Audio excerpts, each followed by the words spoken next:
Hey everybody, welcome to Bloodstream. I'm your host, Ashley, or you might know me as Lazy Astronomer on Instagram and Twitch. I am joined today with a very special guest, Vox Sinistra, who is celebrating her 1-year anniversary on her weekly show, Strict Tempo, on Twitch. Congratulations, Vox. Thank you so much for being here. Hey, hello, and thanks for being here as well. Every show, actually, Lazy Astronomer is the #1 Strict Tempo fan and moderator in the chat. And we eternally appreciate her presence. I like the collective we. Is that you and Beans, your cat?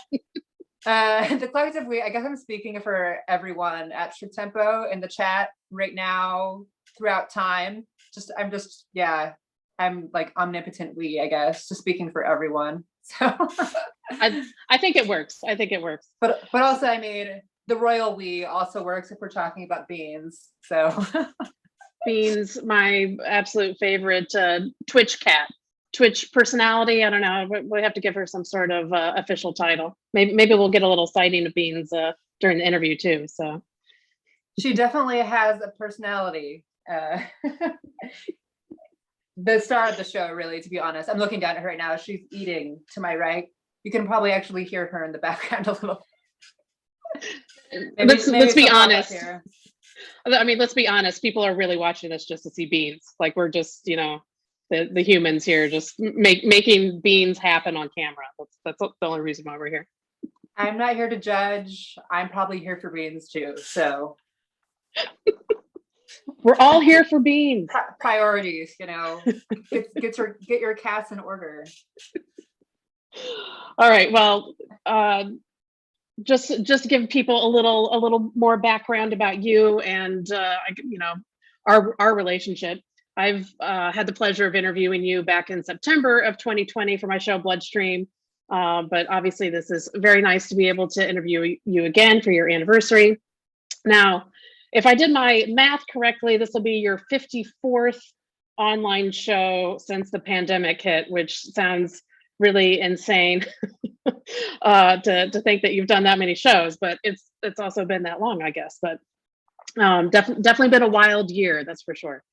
And for those who don't know Vox Sinistra or her show Strict Tempo, she's based in Seattle, Washington, and you were a resident DJ at Mercury at Machine Works in Seattle in real life before COVID hit. And then you transitioned your show online, which aired, original airing was April 16th of 2020.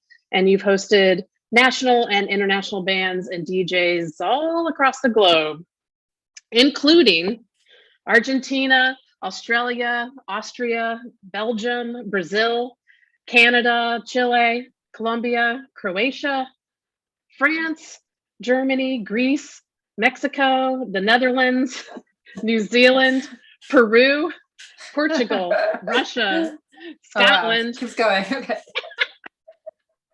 You're in alphabetical order. Wait, are you really? Awesome. Spain, the UK, and I'm probably forgetting a few, but I mean, that's pretty insane, that list of all the countries that you've represented. That's a lot of countries. I haven't looked at it that way personally. I haven't listed them out, but I'm glad to hear it. I'm basically like your personal biographer, so you're the unauthorized telling me things I don't even know. And some of the bands that you have worked with or that you've hosted are Kiss of the Whip, L'Avenir, which I'm wearing my L'Avenir shirt tonight to represent. Lunacy, Sibling, Panic Priest, Physical Wash, Child of Night, Hallows, Dino and Oaklander, Shanghai Beach, Prophet Prison, Violator, Static Bloom, Un Hombre Solo, Rin Flowers, Passing, The Virus, Mellow Code, Lovelorn, The Stave Church, Video Cult, Sixth Circle, Visceral Anatomy, Blood Handsome, Pleasure Policy, Damascus Knives, Four Horsemen, I love, Spheric, Orner Karloff, and many, many more. I mean, the list is nuts. And those are just like the bands that you've hosted. I mean, you've had probably, I don't know if you've had more DJs than bands, or maybe about the same amount. Probably about the same. Yeah, I think I started the series just like as a way to showcase bands, and then brought in DJs as it went. It wasn't really for any particular reason, but yeah, eventually it became like not just a live showcase, but also a DJ showcase. Yeah, because yeah, for sure. My original night, like I did more of like guest bands. So yeah, my night, by the way, actually began in real life, not online, at Mercury Machine Works in Seattle, here in Capitol Hill, Washington, where I also am. And it began July 2019 in the real life version. And it was initially just my DJ night when it began. So it was just me. And then I started bringing in guests a couple months in. I think I had like maybe two shows, I think, with live guests before everything got shut down. But yeah, there's a few bands that I've played both IRL and online strict tempo. Prophet Prison, Physical Wash. Let's see if I can think of bands. DJ Headwound has also done it. I think that's all. But yeah. Yeah, I think there's Sibling, a little bit of crossover. Yeah, and I think Sibling was going to be an in-person one, right? But then it got canceled, I think. That wasn't going to be my night, though. That was just like a separately promoted show by me. It was at a different venue, but yeah, I did have them booked and for a show that got canceled. And I've also hosted them at the venue that I ran here pre-pandemic as well, Hollow Earth Radio, KHUH 104.9 FM, Seattle. It's like a community-run radio station here, well, in the Central District, so close to Capitol Hill. But yeah, I hosted them there, it's a very tiny like public radio space. So it was a bit of a different vibe, more like a radio in studio that's also open to the public. I did that for a couple of years there, and also hosted a radio show there for, I don't know, almost a decade. It's on pause right now just because I have so much stuff going on with the live streams. It's been pretty wild, but yeah, I'm not currently doing a show there, but started in 2010, so about a decade. Wow, that's, yeah, definitely crazy. I'm thinking like the first show that you did online was it was Kiss of the Whip, Mutant, and Dancing Plague, and of course you were spinning as well. And I'm a huge fan of all three of those. But that's how I first heard about you. I'm friends with Tristan from Kiss of the Whip. So of course he announced that he was going to be on your live stream. So of course I was going to be tuning in. So I magically have been able to have perfect attendance for your show because every week, you've just got such a stellar lineup. So obviously I'm going to be showing up. But yeah. Yeah, I never actually thought how you found the night, but you have been there since day one, or night one rather. But yeah. Was there any reason why how small things get sometimes? Right, exactly. But was there any reason why you picked those performers for your first set, or? Sort of. I mean, okay, so I guess I started it pretty soon after everything shut down. I took like a few weeks off because I was it was just like a very hard blow for me overall. Not only just like all the shows, but everything that was going on, it was very intense, like a lot of emotions. And I just kind of like needed to chill for a few weeks and process things. But I also had to cancel a tour, my first tour ever, my first festival appearance ever. It was pretty like devastating on like a personal like DJ goals level, like all of my dreams getting crushed at once. And I also had to like shut down a community venue that was like an active support element to a lot of people in our society or our community here that are marginalized and don't have a lot of opportunities to learn about like radio production or sound production. We hosted like in-person audio workshops. People could come in and learn how to run sound. And it was in a predominantly traditionally like African-American neighborhood that's been gentrified. So I mean, there was just a lot of stuff. Like I had to shut down this really great space. I had a bunch of shows booked there. I did shows there on weekends every week. So it was a pretty active thing. And then, yeah, we started running the workshops and whatnot. But anyway, so I had to cancel like 30 events. And I had a bunch of other events at other venues I was booking. I had Twin Tribes booked. I had Ritual Veil and Sibling. I had a lot of just harsh blows, a lot of like weeks of work that went into all of that. So it was hard. But yeah, so basically I just like took a few weeks off. I know it was difficult for everyone. And then after that, it was like I got asked to do a live stream show. A former venue here was running a stream. Since then, some stuff has been revealed about the space. I don't really want to talk about it, but yeah, so I did a show for them, and it got me thinking. I was like, this is a really fun format. Like, I don't really know what to expect of it. I had no idea what I was doing. The video looked terrible. It was like on my phone positioned on my mixer, like looking up at me, and beans just kept on like crawling all over the mixer during it, which really just saved it, to be honest. But it was like, oh, this is like a fun way to sustain the community and continue to be involved with music. And I thought that the chat element was really interesting because you don't normally get to see like immediate feedback from people unless they're like drunk and like stumbling up to the DJ booth. Like, can you play, I don't know, something terrible? I'm trying to think the worst request I've ever gotten. Coheed and Cambria. When I was playing like a set of super rare 80s like Belgian newbie that I had collected across the world from like ex-80s DJs on Discogs. I'm like carefully thinking about phrasing and BPMs, and this person just stumbling up like, play this early 2000s new metal. I'm like, anyway, the struggle of DJing, I guess. But I don't remember what I was talking about that. I'm just you really mentioned Coheed and Cambria. you mentioned the chat, which is definitely an interesting point. Yeah, I mean, yeah. So I really enjoyed getting to interact with people on that level and kind of like get immediate feedback like that during a set, see what people are really into. Yeah, it was just, it clicked automatically. I was like, I need to do this. And this is a way that I can sustain my, I don't know, passion, I guess. Yeah, passion for booking shows and promoting and making all of the music stuff happen. And, you know, be like a good resource for everyone to have during the time where, you know, venues are shut down.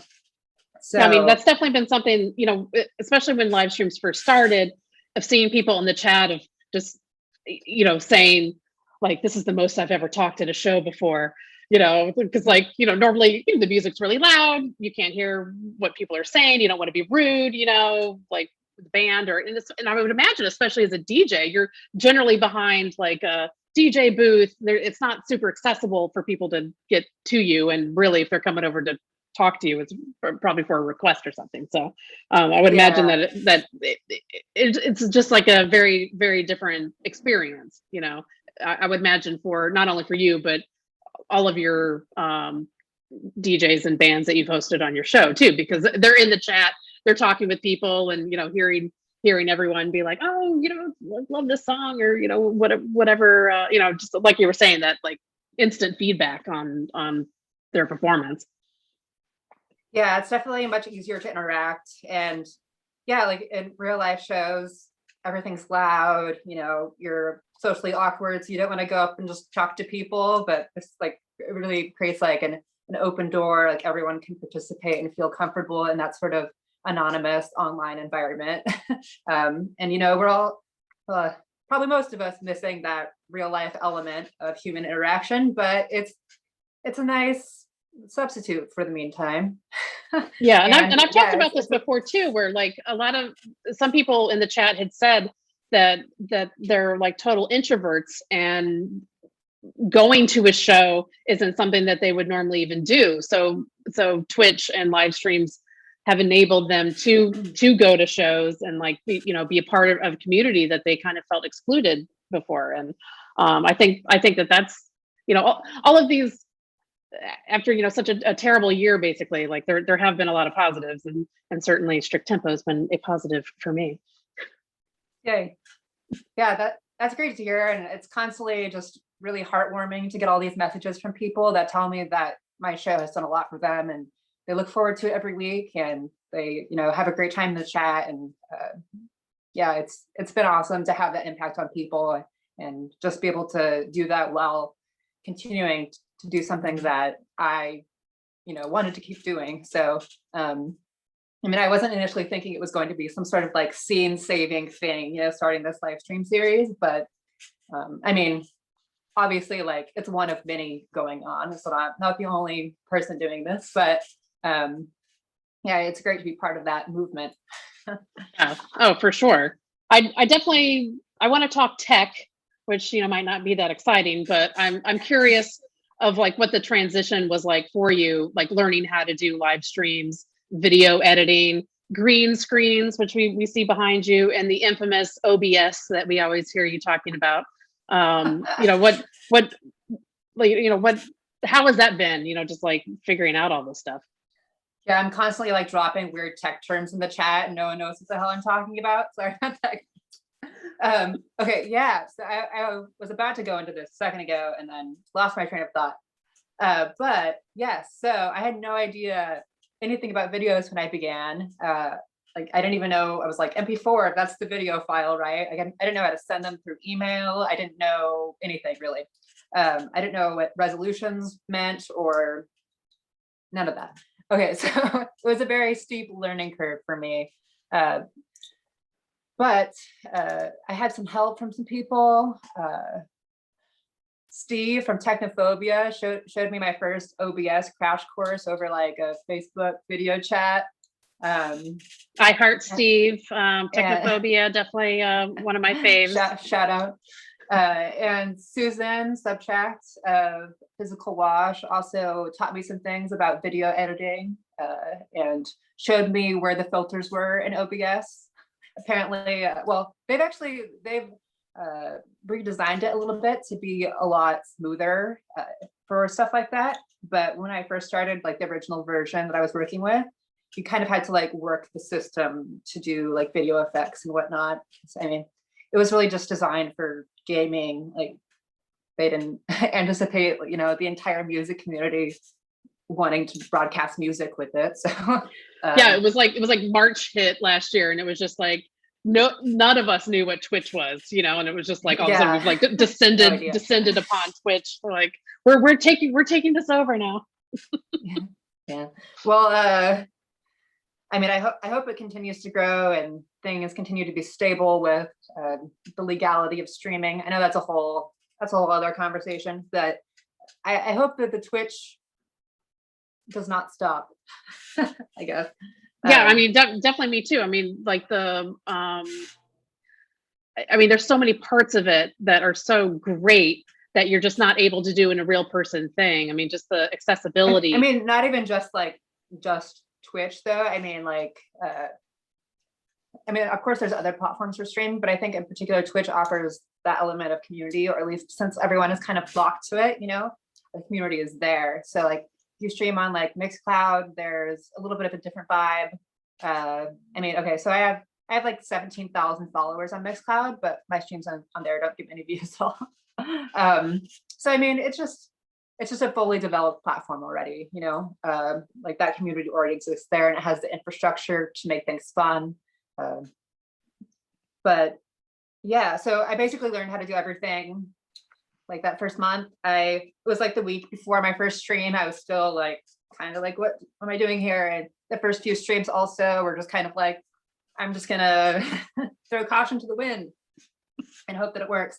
Yeah, there were still a lot of questions about what would work and what wouldn't. There wasn't a guide or anything on how to do what I'm doing with it, because it just wasn't a thing that anyone was doing. So I think people started to come out with like, you know, live streaming guides for musicians, like in the first like few months of everything. But yeah, just in that very early sequence of things, it was very just like word of mouth. You had to like ask someone who was also starting streaming and just kind of like, you know, push back ideas or like advice on how to make things smoother, how to make OBS work for it. So yeah, it was a collaborative effort in the beginning for sure, just like learning how everything worked and which settings were best and how to edit videos. Yeah, my skills with that have improved a lot over the past year. I look back at my first videos and I'm like, oh my. Hope Yeah, no we one talked sees about this that a little again. bit. I mean, it's like we've all been on the journey too of like seeing everything get like more and more refined, and not that, I mean, I never thought it looked bad or terrible. I wasn't like thinking Yes. about those kinds of things, but it's like you're doing it every week. So it's like you are like, maybe let me change this a little bit, or let me change this, or getting a green screen and Yeah, just camera little by angles. little. Yeah. Is there anything that you've learned You can from see streaming the on? green screen behind me. I obviously have a green screen. It's right there. Is there anything that you've learned like from streaming online that you think you might take back with you when you start doing in real life events again? Yeah, I mean, it's hard to say when the real life events will start for me personally. I mean, I would love to err on the side of extreme caution with all of that. Just in general, I just don't want to be responsible for terrible things happening to anyone for any reason. So, I mean, if that means I need to hold off a bit longer on throwing real life events, then that's what I'm going to do. I'm not trying to place judgment on other people that have, started back up and sort of reduced capacity with all sorts of regulation situations. Yeah, I don't know. It's just, for me, I would just like to wait until it feels good for me. And that may be a while, but I'm also not planning on stopping the streaming. So I guess that will be a lot different for me in real life. It will be hard for me to imagine doing a real life event without streaming it now. Yeah. Is there anything technically though that you're doing online that you would bring to an in real life event? Well, I wasn't really doing many visuals in real life before, so now I'm all into that. I feel like it would be weird to do a set without visuals now because they feel like they enhance the vibe so much. And I have never really cared too much about it before. I guess most of the places that I was DJing wasn't really like a visuals appropriate sort of space. We do have visuals at the Mercury. There's like a projection screen, and we have like all sorts of dance lights on the dance floor. But I always kind of like put on movies in the background. It was like Blade Runner. That's like the go-to synth EDM thing. Like, let's throw a Blade Terminator. Yeah, I use both of those actually. Terminator makes really good like EDM, like industrial techno background. Not surprising, obviously, but yeah, like the end where it's like coming out of like the fire and like falling apart and like anyway. There was one moment during one of my nights during that scene that was like perfectly synced with one of my guest sets, and it was Terminator magic. We can edit that out. All right. or not, believe it in. It's funny that you mentioned Terminator because there's the scene where he goes into the like cool club, and it's called Bar Noir, I'm pretty sure. And I don't know why I think about that all the time, but I feel like if I was to do a live stream, maybe that would be the name of my my live stream, Bar Noir, just as a Terminator throwback or something. There is a Terminator themed bar in New York and Brooklyn that I've been to, Jupiter Disco. I was actually supposed to DJ there with Andy Harriman from Syntheside as part of my tour that got canceled. Womp womp. But I visited there like 2 years before and was there on my birthday at this Terminator themed bar, drinking very nice tequila. But it exists, so you know. Okay. And the tequila runs free apparently. We don't have to talk about that though. So I wanted to ask you also about the artwork that you do. You create, a digital poster essentially for your weekly shows. They have just such a good look to them, and they also look like actual posters. I mean, maybe not all of them, but a lot of them will have like the creases in it, like it's been folded up and it's like aged looking, but just you know, every time I see one, I'm like, oh, it's strict tempo. Like there's no doubt that it's you, basically. But I'm curious about like who the designers are, and you know, just the I guess the concept of doing a poster for each show, because it seems like a lot of work. Yeah, I mean, I'm not the designer for the flyers, so I guess that would be a more appropriate question for them, like in terms of actual process. I know a little bit about how it's created. Just, you know, there have been so many I've had, you know, I've been curious too. But yeah, so the designers I work with, most of them are currently being made by Nick Fargo, who ran the night Cemetery Gates in Riverside, California, which was like a goth industrial night there. I'm not sure when it ended, actually. It might have been like pre-pandemic it oriented. I don't know. But yeah, so he does most of them. And I've also had some flyers made by Susan Subtract, Physical Wash. And who else? We have a couple made by User, Baraka Records out of Brazil, who has also DJ'd on the show. And I've had a few made by Nick Culp of Lunacy, who has also played on the show, and will be doing a t-shirt based on one of his flyer designs soon. Strict tempo, merch alert, merch alert. Merch alert. Yeah, I know I've been getting requests for merch since like, I don't know, week 2 or 3. Here I am, week 50 something, finally getting my shit together. Sorry. It's a little new for me. You know, this was my first real night that I put together ever. And I wasn't really expecting it to get as big as it has. Like, I wasn't anticipating I would take it online for an international audience. Like, all of this is new to me. So slowly getting my merch in order. But yeah, Nick is going to do a shirt for us. And trying to think if there are other people. Oh yeah, Marco Conway has made a couple recently as well, who DJs as Sin of the Father and Hands of Providence, both guests on the show also. We're sensing a theme. I don't think Nick plays music, so he's the only flyer designer who hasn't also been on the show, but maybe he does. Sorry if you do, but not in a band that I know about right now anyway. Okay, yeah, so for those flyers though, because I think that's mostly what you're talking about, because it's the majority of them, although, you know, we've had many different shows, so a few different designers. But yeah, so he does things online, like on Photoshop. As this is like my perception of things. So you know, I didn't make them, but you know, I was you know, probably more curious about like your like the concept, not necessarily how they're made production wise, but I mean, well, like the creases, like how much input he does, like how photocopying and like physical stuff with the flyers to produce the creases and whatnot. So there is a little bit of like real flyer action going on.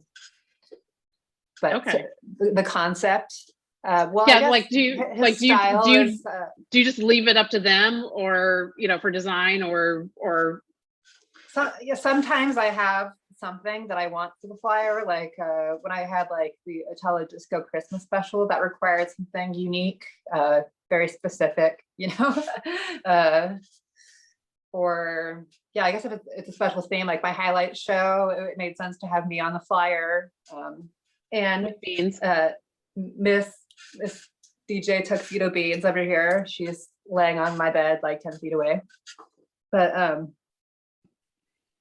yeah, I mean, mostly it's completely up to them, and I don't really have much to do with the aesthetic input.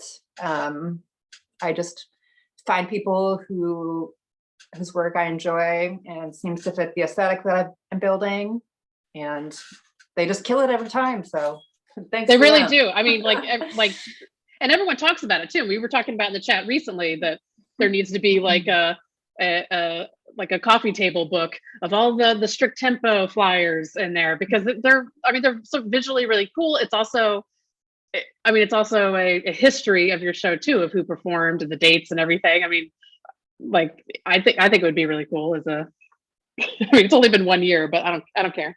Already a book. Yeah, I mean, we recently had the idea of doing prints of them also. So I guess I'll throw that out as a merch option. I don't really know how that will work yet, but yeah, if people want prints, let me know.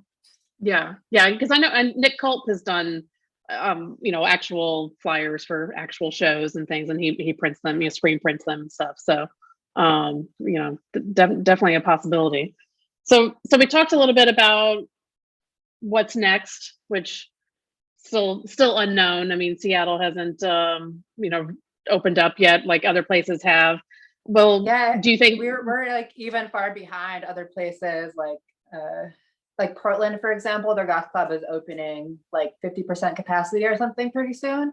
And here it's like there's just like a big question mark on the opening dates of those things. Like it's just nowhere in the near future. So will you be back at Mercury at Machine Works when things do reopen, or other spaces that are there? I mean, it's hard to say what will happen at this point, really, to be honest.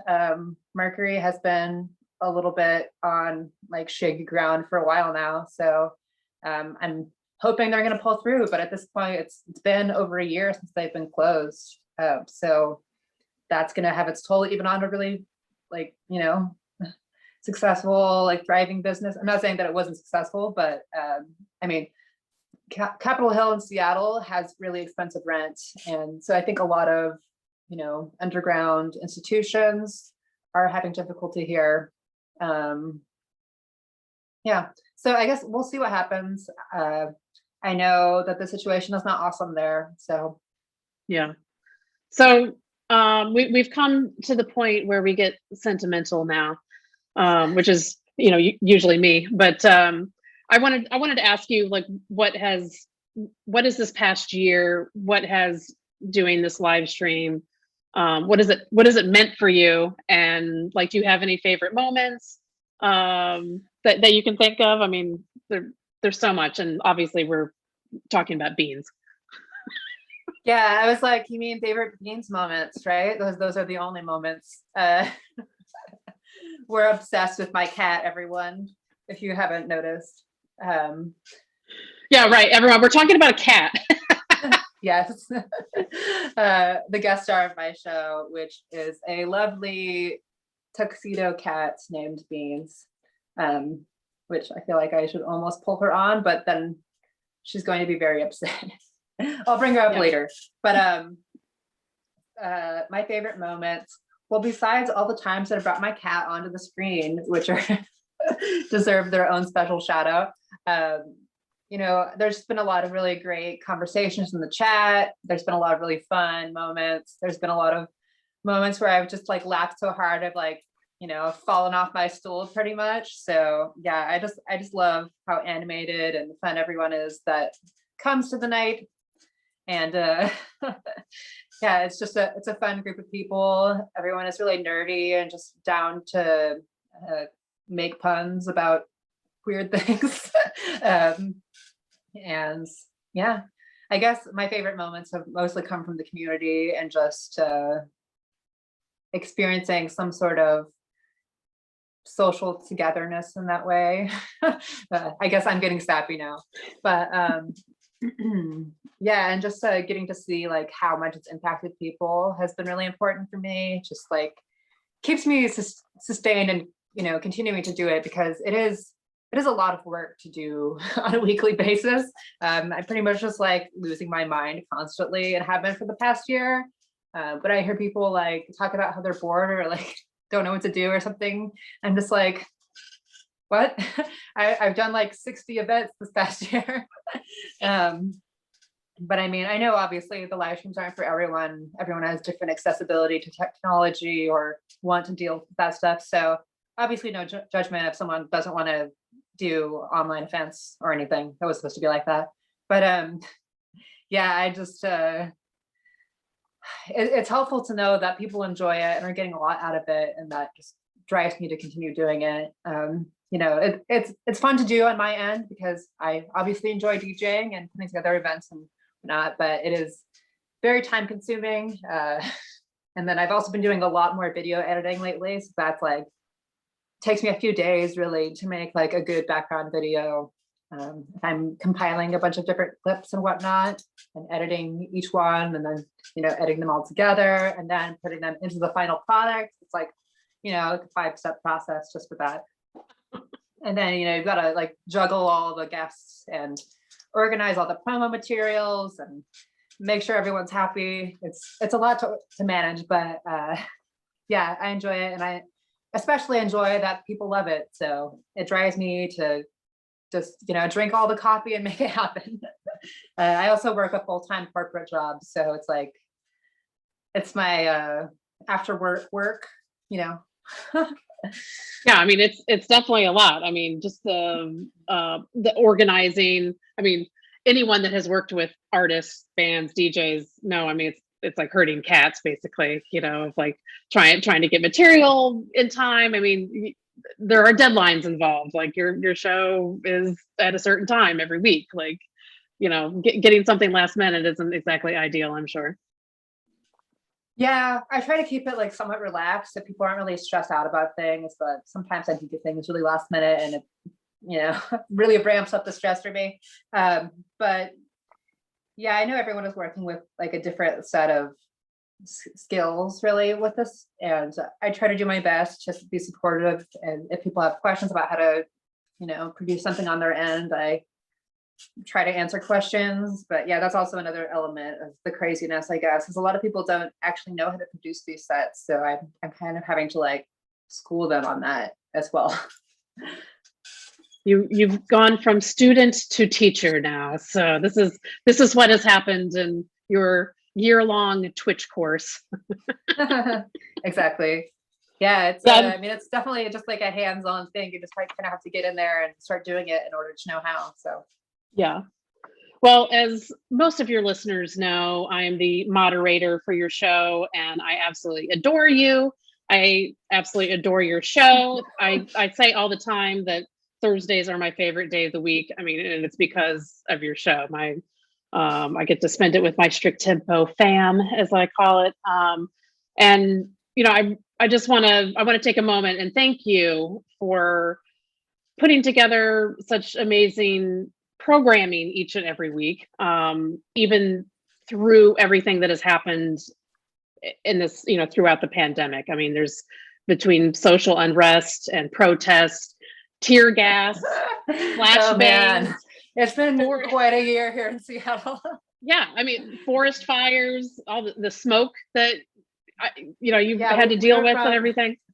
The summer over here was pretty wild. In addition to all the Corona stuff, we also had very intense, police brutality protests that carried on throughout the summer. They went on much longer here than other places. Here in Portland, I think we carried on, maybe a few other cities too, but they went on here for months. And I live just a couple blocks away from the protest site, so I was in the thick of it the whole time. So we went from like tear gas in the streets like every night to like wildfire smoke, because we had all the devastating wildfire season here last year. The whole West Coast did. It was just, yeah, very strong post-apocalyptic vibe, really.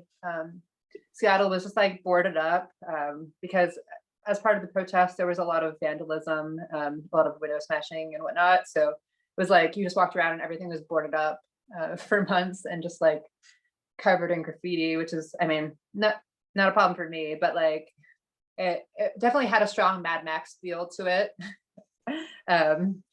Yeah, but I streamed through most of it magically somehow. I canceled a couple weeks during the beginning of the protests when things were just extremely intense here, and also so I could participate. But yeah, strict tempo just it prevails.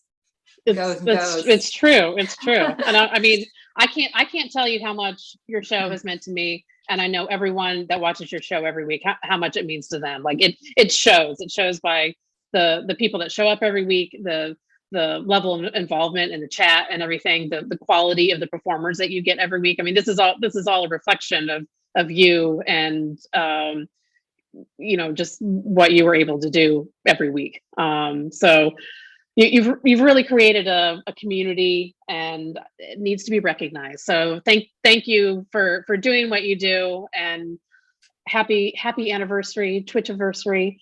Is Yay. there anything that you want to leave the viewers with? I guess I have a question for you. Oh, Turning the tables here. What is your favorite thing, or like your favorite moments, or the favorite thing that you've taken away from the show as, you know, our moderator and friend? I mean, oh man, okay. You were talking about like almost falling off your chair during some of the chat. The tables have turned. But I mean, there was one a couple weeks ago. I mean, like tears down my face, like laughing so hard. I mean, you know, it's like, yeah, some of the stuff is just like dumb and corny or whatever, and you know, I'm obviously contributing to that. But like everyone's so funny and like nice, and I mean, I'm a very, very sappy person, but like it literally warms my heart when I see people on there talking to each other. You have so many international bands and DJs on there, and see the entire chat be in Spanish. And I'm like, this is awesome, you know? Like, and especially as, I mean, your shows are very long. So like as the evening goes on, you know, Europe starts to wake up. So, you know, start getting some German speakers in there and stuff. And I just think it's so cool. I mean, it's like, it's a global community. This isn't, you know, Seattle. This isn't, I live in Philadelphia, you know? But I mean, I really do look forward. I really do think of everyone as like my Thursday fam, my strict tempo fam, you know, because it is like, how's it going? Oh, how was that thing you were doing last week? What are you eating for dinner? You know, like there's always the vegan food chat that we have to talk about. So yeah, I'm a former vegan food blogger. So in case anyone was wondering, like, why do they keep on talking about vegan food? That is part of the reason. But like the majority of the people in the chat also, I'm vegetarian, full disclosure. Yeah, not vegan. Not just me, but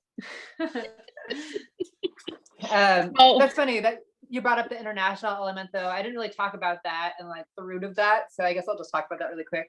But so the radio show that I hosted for about a decade, Secret Meaning of Things, was international focused 80s underground music. So the music that I book now, it's not as like 80s inspired. Some of it is like the more like cold wave, wavy stuff, you know, but or like more industrial, post-punk.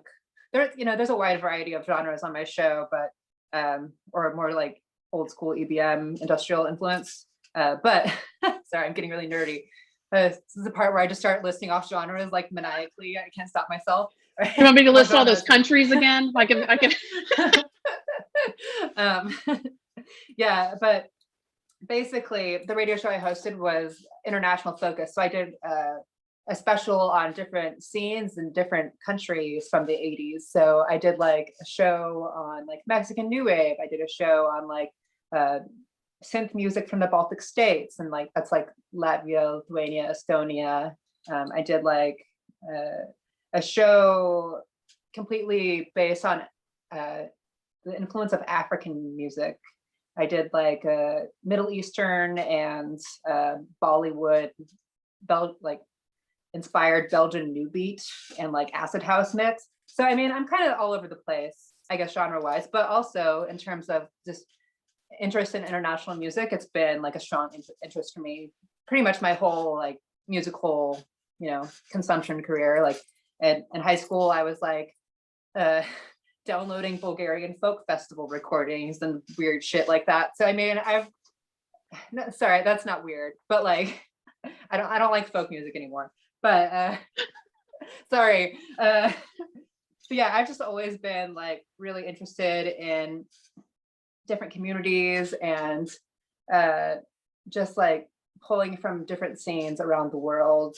So that's kind of where that stemmed from, and that's just reflected in my booking now that I am able to book anyone from anywhere, pretty much, like if they want to do it, you know, obviously. But yeah, the borders have been pulled down in terms of booking limitations. You know, you don't need to tour, you can just You know, I like what this artist is doing. It doesn't matter where they're based. If they want to do this, they can. So that's partially like where all that came from. And then also I've, because I've always, you know, had this international focus in my DJing, I've built an international community for my mixes for several years on Mixcloud.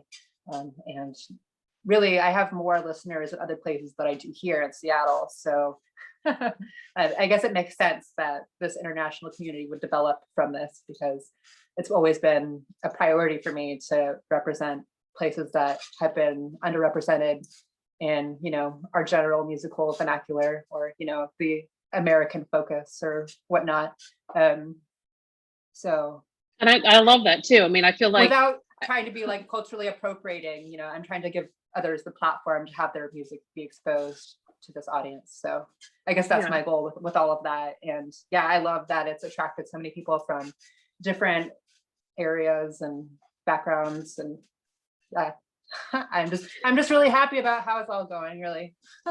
And well, you're doing a super great job. Different languages in the chat. I know I've seen other chats that have had like rules about that, like it's like English only, and I could never imagine putting that stipulation on my chat, because I want to, you know, encourage involvement from everyone. And, you know, maybe, yeah, a lot of people don't speak English, and that's totally fine. It's not a requirement in my chat ever. So if you want to speak Spanish to other people, that's totally cool with me. I don't speak any other languages besides English. You'd think that I would have picked up something through like these years of international interest, or well, I sit there with Google Translate, and I'll like, oh yeah, I'll try and have open all the time.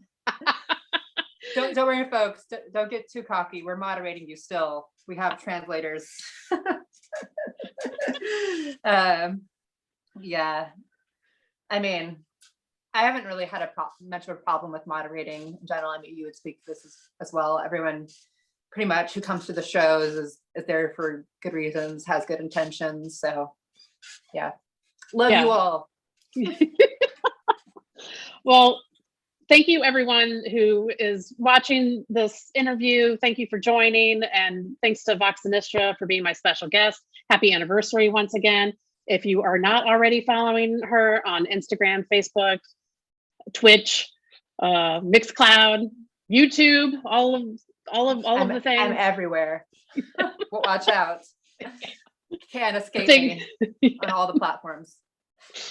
But thank you so much. I appreciate everyone watching, and happy anniversary.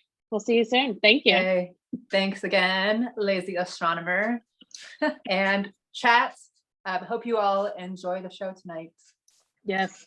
Adios. Ciao. Choose. Do all the international sign-offs. So. Oh wait. Okay. All right. Bye. Thank you. Bye.